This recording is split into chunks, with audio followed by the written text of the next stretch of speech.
Magandang araw mga kamamit!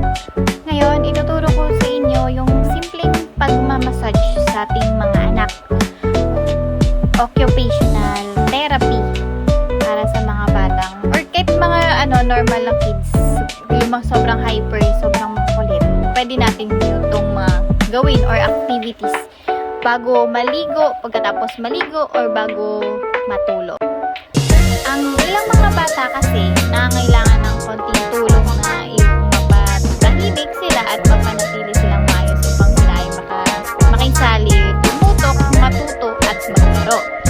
Ang masahe or massage ay maaaring isang mabilis at madaling paraan para mapababa ang mga bata o kung sila ay tumatakbo ng masyadong mataas.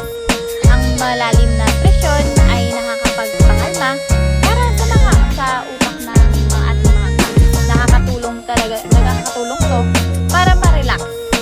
Makakatulong sa mga bata na mas madaling maunawaan ang kanilang paligid at tumugon ng naaangkop sa mga stimuli.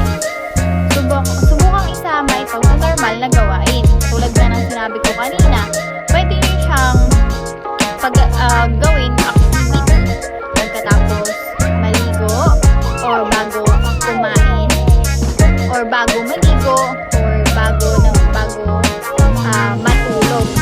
Maganda kasi ito, nakakatulong talaga ito. Halimbawa pag bago matulog yung mga bata, mas nagiging relax sila. Mas kailangan yun para